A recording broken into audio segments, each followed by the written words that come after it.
Hello, petite capsule audio sur une illustration du CPEAR, comment je me suis remis au sport grâce à cet outil en nettoyant mes pensées limitantes. Alors ça va être très court, je vais te parler de 3 étapes clés que j'ai utilisées. Alors, à partir de la circonstance sport, c'est ma première étape, à partir de la circonstance sport, qu'est-ce que je pense? Cette première étape, c'est vraiment exploration, observation, quelles pensées je génère à partir de cette circonstance, et qui sont certainement des pensées limitantes et bloquantes, puisque moi, mon sujet, c'était, j'ai pas envie de faire une pratique sportive, je le fais pas, je me sentais bloqué. Donc là, en creusant, j'ai compris que ma pensée principale, celle qui drivait mon CPEAR, qui créer l'émotion, l'action ou l'inaction et le résultat que j'avais, c'était je dois faire du sport. Et à partir en fait de cette pensée de contrainte, d'obligation, mon émotion, elle était démotivée, découragée, stressée. Et à partir de cette émotion comme le carburant de nos actions, autant te dire que je n'allais pas souvent faire du sport. Parfois, je parvenais à me forcer. Mais sur le long terme, c'est le contraire que ça produisait, je ne faisais pas de sport. Moi, je fais du jogging. Donc ça, c'est le premier point. D'aller à la rencontre des différentes pensées et ou d'une pensée fondamentale et de se faire voir en quoi c'est cette pensée qui génère une émotion. Cette émotion nous casse un élan ou en tout cas impacte notre action ou nos inactions. Première étape. Deuxième étape, du coup, moi j'adore remettre la joie, poser la question de la joie pour changer mon résultat. Et donc je me dis, ok, comment je remets de la joie dans ma pratique du jogging? Et donc, en fait, concrètement, ce que je suis en train de dire, c'est quelle pensée authentique va pouvoir me faire sentir l'émotion de la joie. Je dois me dire quoi pour générer de la joie qui va me créer un élan autour du jogging et avoir comme résultat que du coup, je fais du sport et je kiffe ça. Et donc là, en fait, j'ai eu principalement une pensée qui était en faisant du jogging, je prends soin de moi, je m'aime et j'en profite, je m'amuse. C'était vraiment une pensée qui liait l'estime de moi, prendre soin de moi et l'amusement, le fun. Et du coup, ça c'était la deuxième étape. Quelle autre pensée authentique, très important qu'elle soit authentique, parce que si je change ma pensée, je dois faire du sport par un truc mytho qui résonne pas pour moi, en fait ça va créer aucune émotion, élan, résultat qui va fonctionner. Donc moi authentiquement, ça me parlait.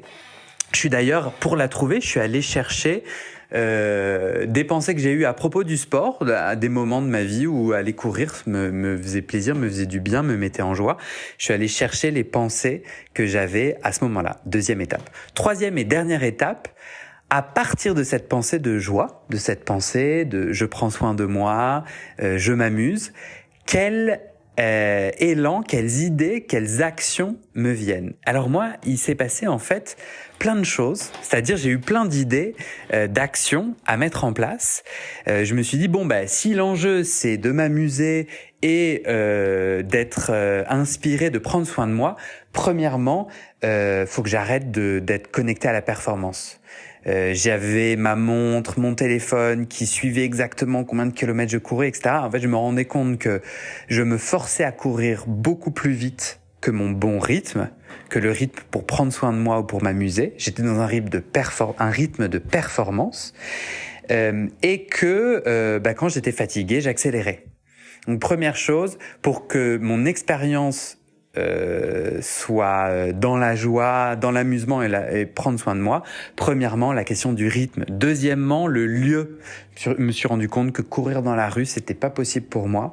J'avais envie de courir dans des arbres. J'ai trouvé un parc pas loin de chez moi Et j'avais envie de simplicité, toujours connecté à la joie, à l'amusement. Donc moi, pour aller au parc, je vais pas prendre le métro, etc. Je veux que ça soit rapide. Et donc, je me suis pris un forfait trottinette. Comme ça, j'ai repéré qu'il y en avait toujours en bas de chez moi. Hop, en 6 minutes, top chrono, avec ma petite trottinette, je suis au parc. Troisième idée que ça m'a donné, moi, pour être joyeux et m'amuser, j'ai besoin d'être confortable. Je me suis rendu compte que mon équipement était pas bon. J'avais froid la plupart du temps. Encore plus sur la trottinette pour aller au parc, etc., etc. Et alors, ce qui est important, si tu as envie justement d'aller à la rencontre d'une autre pensée pour créer d'autres émotions, d'autres actions, c'est de tester. Donc moi, au début, j'ai fait mon idée de parc, etc. Sauf que j'ai eu super froid, donc j'ai compris qu'il y avait une question d'équipement, etc., etc. Donc c'est en essayant que l'on trouve comment on fait du sport dans la joie. Moi, ma conclusion, c'est que j'observe que, en tout cas chez moi, et je crois que chez beaucoup de personnes, la contrainte toute seule, sans aucune joie ou avec très peu de joie, ne peut pas nous donner les résultats long terme.